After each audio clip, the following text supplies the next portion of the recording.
Today is most definitely an explosive day. What is happening? Justin from WatchGuru. SEC approves Grayscale digital large cap fund for trading, which includes the following cryptocurrencies: Bitcoin, Ethereum, XRP, Solana, and Cardano. Now, I'm pretty sure this is a basket of these cryptos, guys, okay, which are included within this fund, and is now approved for trading. Supposedly, it's bought and not over the counter, I think.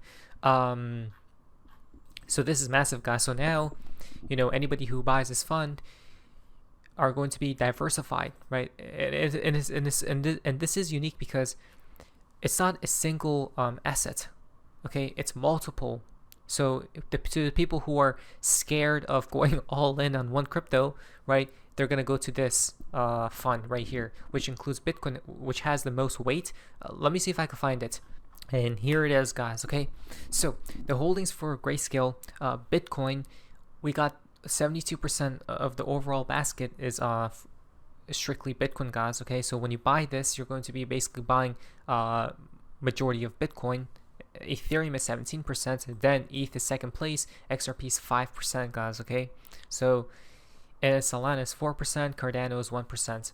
Okay, so it's not evenly distributed, but still, it's more of a safer play. If some investor wants to have exposure in the crypto market, they'll just go to this fund, right? Honestly, this is a good fund overall because then you're invested into a little bit of everything, mainly Bitcoin, but Bitcoin throughout time has always gone up, right? So this is fantastic. Though I do hope that they bump the XRP weight up, okay, a lot higher than 5%. I don't even know why Ethereum is 17%. Bitcoin should be less, to be fair. I think Bitcoin should be like 50%, right? But that's just my opinion. But again, another beautiful event, guys. Okay, it's just getting better and better by the day. I don't know. Something feels like they flipped the switch today. Okay, maybe it was because of this. Breaking: the Federal Reserve cuts interest rates by 25 basis points. So this just happened earlier in the day, guys. Finally, after months upon months, almost a year now, that the Fed started cutting again, the cutting process, guys. Right now, since they just cut, they're not gonna stop.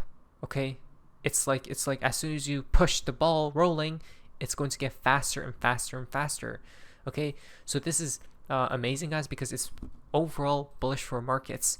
The next FOMC takes place in 41 days and 16 hours from right now. So now that we know the interest rates, guys, current rate is 400 to 425. This is October reading right now, and the next meeting is in 41 days. So a lot can change, but right now the market is predicting that the Fed will still cut, okay, in the month of October. This is October 29th, in the midst of XRP ETFs that are going to get launched, guys. Okay, it's going to be in the middle of it. 87% of the market believes that they'll cut another 25 basis points, guys, right? But we need to see 50 basis points. We want to see 50, 75, guys, and even higher, right? Though I think the Fed stated that they're not going to do large cuts because they think that what they're doing right now is the correct path. I think they said they'll only do large cuts if things need to change quickly, right? So like if there's an emergency. Now, what we need is quantitative easing, guys. We need a lot of printing of money, right? We need the Fed to just pour in liquidity as much as possible. That's when things, I think, get really crazy. From Benjamin Cohen: no changes to QT. Now, this is perhaps a bearish sign, but I don't think so. We're going to explain. The committee will continue reducing its holdings of treasury securities and agency debt and agency mortgage-backed securities. Okay, so they're still going to be reducing, guys. We need, again, QE. Okay, now it means the liquidity will keep drying up. Even if rate cuts are on the table, QT isn't stopping. Less money in the system equal tougher conditions ahead. Bearish signal for risk assets. I don't think so. Because look at this. Down here, shift from QE to QT. In 2017, Bitcoin and altcoins did extremely well during 2017's bull run, and the Federal Reserve started QT in June of 2017. Okay. Nothing stops this trend. Bitcoin will break new all-time highs in Q4, and we will also have all-seas in Q4, regardless if we are in QT or QE. This is what Global X says. I honestly think that by the end of this year, we're going to create new all-time highs, right? So it doesn't matter. Okay, so QE I think only matters if we want to see some crazy explosive runs, like so explosive that it matches 2017 Bitcoin run and XRP ETH run. That's what we need. That's when we need QE, but I think that happens in 2026. Okay, so basically, when the recession strikes, early 2026 is when they're going to have to print so much, guys. QE will be on a spree, and then everything will explode. But before then, even if we are in QT, right, liquidity's, I guess, drying up a bit. It doesn't matter. I think we're still going to go higher because after years of expanding its balance sheet through QE to support the economy after the 2008 financial crisis, the Fed announced in June 2017 that it would begin to reduce its asset holdings. And what did Bitcoin do at that point? Right? It rampaged. That was the craziest run.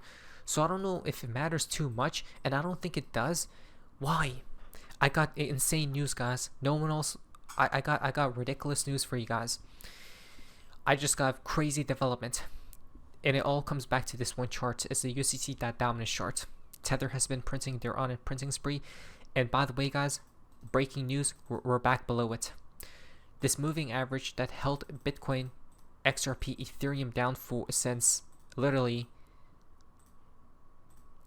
291 days, almost a year now. It just broke through. It just broke down. It just broke below it. Okay? It did break below it here, but that was a fake out. Right? What we need now is we need a retest of this moving average, okay? Somehow, maybe like this. And then it needs to close in the next 5 days. This candle right here, the body of it, guys, you guys see the body, right? The top of the body needs to close below this yellow moving average. If it could do that, I think this is so significant that it should hopefully now hold it as resistance. On the regular candles though, it actually did close a body below, right? So it could have been confirmed already, which means cryptos will start pumping. But I'm not sure, guys, because I don't really use the regular candles, right? I'm on the Heiken Ishis here, so I don't know. It just looks so bullish, cryptos too, right? What happened?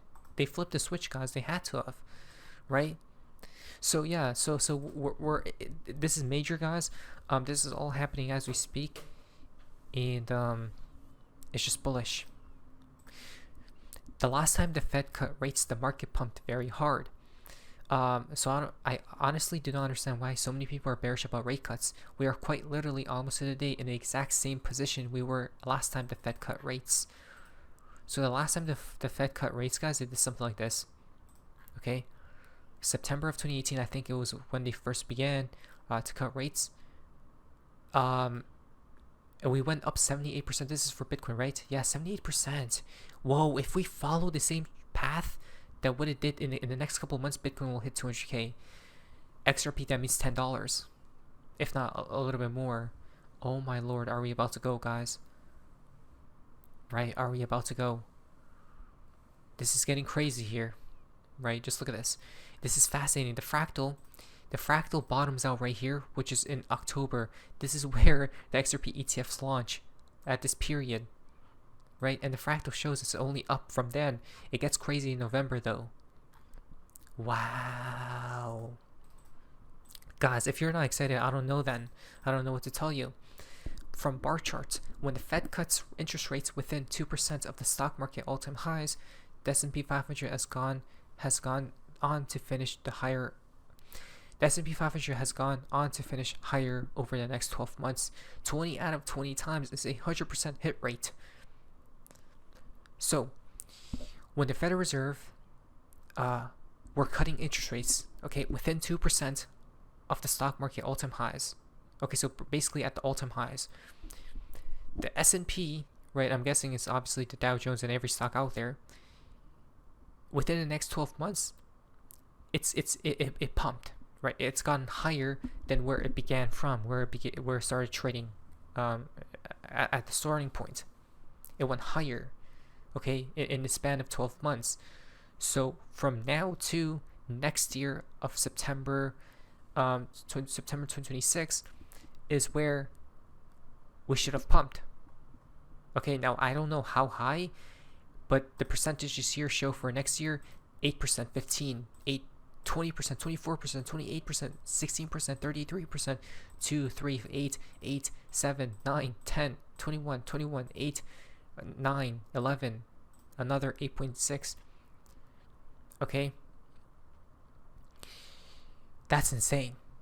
That's large pumps, by the way. This is for the S&P 500. Remember, there's a volatility multiplier when we talk about cryptocurrencies, right? For Bitcoin, it's I think 2 to 3x. For XRP, it's literally like a 5 to 10x from what the S&P will do. Wow, I'm actually mind blown here. Wow. When the Fed cut rates within 2% of all-time highs, S&P 500 has risen an average of 14% in 12 months. So 14%, let's check right now. 14% for the S&P, okay? 14% takes S&P right from here. Oh my lord. 7.5K. Guys, this is so crazy. No, this is crazy. Let's see. Okay, so 14%. Let's say we started from May 21st, okay, to now. So from May 14th, okay, where was Bitcoin back then? May 14th. We were around. Okay, so let's say the bottom of this. That's 26%. So if we pump 26% from here, that's 150K for Bitcoin about. Okay, if not higher, depending on the FOMO and how crazy things will get, guys. Right. So, I guess we'll see here, right? It just looks so bullish, though. We have the September dot plot, guys, for the projections of the coming months, okay, and years of what the Fed, what the Fed thinks of the cuts or interest rates in the coming years, guys, and. Okay, so for 2025, 9 out of 19 see 2 more cuts happening. Okay, 2 out of 19 see 1 more cut. 6 out of 19 see no more cuts. 1 sees 1 rate hike, and then 1 sees 5 cuts, guys. 5 cuts happening. Right, this is Stefan Miran. Right here, 5 cuts. For 2025, it looks like. Okay, yeah, I mean, I think he's a Trump person or a Trump advisor. Senate confirms Trump nominee Stefan Miran to the Federal Reserve. So Trump is already making his big moves here. He's bringing upon his own puppets to and deploying them to the Fed, guys, I guess, to take over, right? He is a Bitcoin supporter as well, and today he was backing a 50 basis point rate cut, guys. Right, so he wants these rate cuts to balloon. I'm telling you, Trump is getting ready for next year. I'm not even kidding. If we don't get rich this cycle, then I don't even know what to say anymore. Now, when each of us help prepare. What is this? See ya.